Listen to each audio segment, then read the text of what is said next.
option in the third season after leading the Knicks to a championship in a role player position. He is now moving on to the Boston Celtics. Dave, your reaction?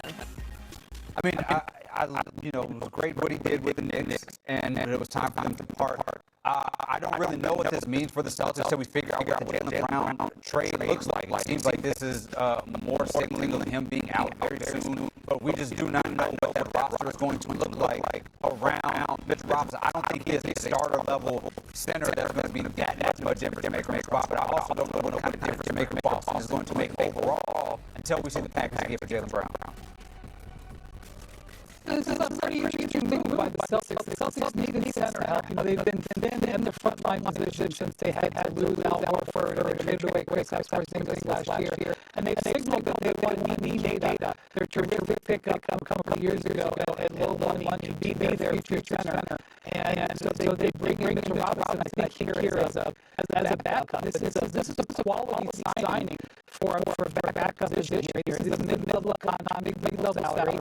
It's about what he was making last year, give or take a little bit of money, and he's out proven he can be very, very impactful. The Celtics have immense respect for him because last year when they played playoffs, Joe Jones' essential game plan was foul the heck out of him to get him off court.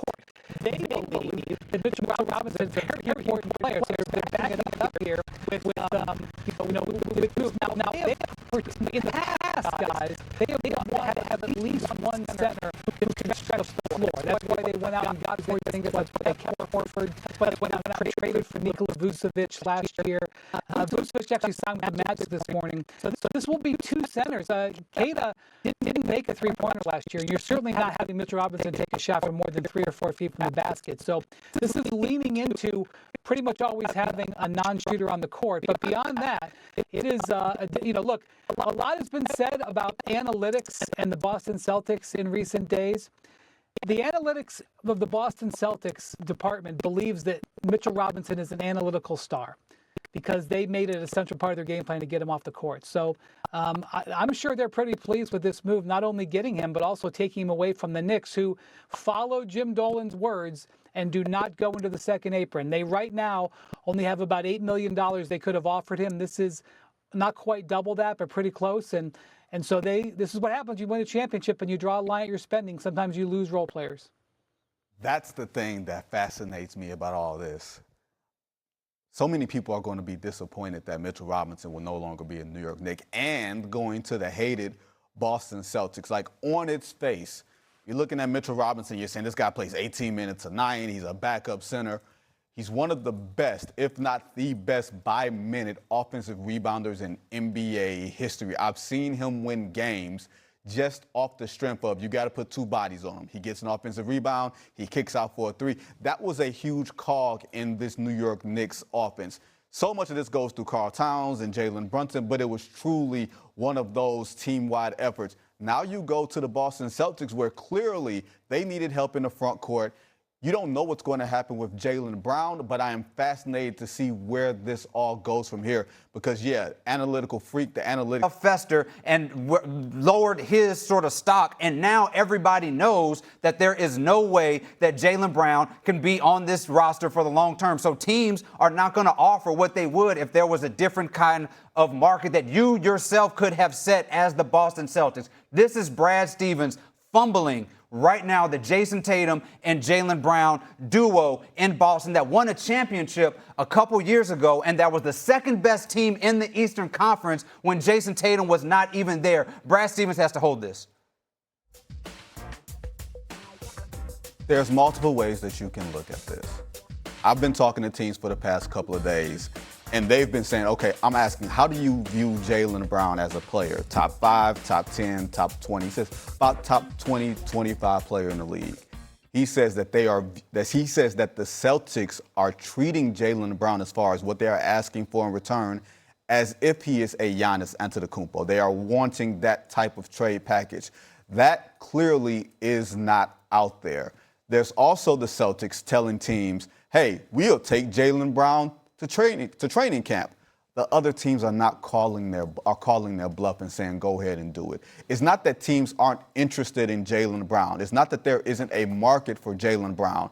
There isn't a market for Jaylen Brown at what the Celtics want in return for him. That is a completely different discussion than saying that Jaylen Brown is an undesirable ball player at this stage. If you put Jason Tatum out there for what the Celtics are asking for, you would find, I believe, a similar sort of result because of Jason Tatum's injury history and where he is in his career. So let's make sure that we're framing this. Although I'm with you that they have mishandled this situation, I don't want it to look like that the league is rejecting Jaylen Brown. The league is rejecting what the Celtics want for Jaylen Brown right now. That can change in a matter of days if the Celtics come back with a more palatable trade discussion with these teams. Teams are not telling me we're out because we hate Jaylen Brown. They're saying we're out for right now because we can't give the Celtics what they want. Okay, Wendy, help me understand something, because I get what you're saying in all of this. And who knows? I mean, maybe the Cavs get really aggressive knowing that they want to lure LeBron James back there, and they get Jaylen Brown to come to Cleveland on a trade. But your words were they're done with him. And I hear what David's saying to set up his argument. I hear what you're saying. Like, how the hell did it get this bad? If a player of his caliber, like, you don't let guys like that walk out the door. Yes, there's financial implications. There's roster restrictions. How did it get this bad between the Celtics and Jaylen Brown?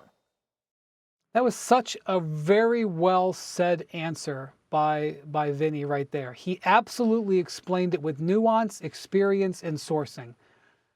It makes total sense to me. Good luck selling that to Jaylen, though, because I think no matter how this plays out, Jaylen is going to see this as nothing but an absolute insult on him. And the thing about this, Courtney, I don't have a good answer for you, okay? Because I thought the Celtics had a decent chance to win the East this year.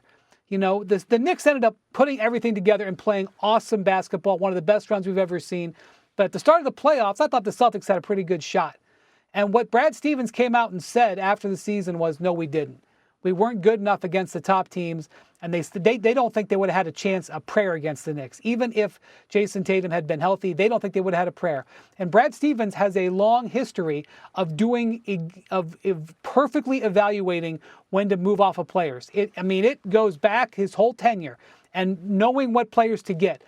His record is immaculate. That's why they've been a contender for every minute that he has been in control of the team. But they've also been so good at button down. This is not normal. This is not how I would have expected any of this to go. So even if their evaluation was correct, even if it makes sense for them to have moved off of Jaylen Brown, the way they have gone about this, David is right. They've botched it. Now, it's not over. The transaction hasn't happened yet. We'll see what happens when the transaction happens. But this is not the way Brad Stevens has set a standard for his player evaluation and his stealth moves. It has definitely turned into a full-out mess. Yeah. There's pieces to this puzzle that we don't know and we won't know until this trade is done. We don't have all the information in front of us. It's just a matter of, do you trust the Boston Celtics? Do you trust Brad Stevens because they know Jaylen Brown better than they know everybody else? We don't know ownership's role in this. There's so many parts to this that we don't know. The Celtics just have to wear this in the meantime. Yeah, and this is a full-blown saga at this point of free agency, and we'll see, because all of you are in agreement that he will eventually be on the move and not headed back to Boston.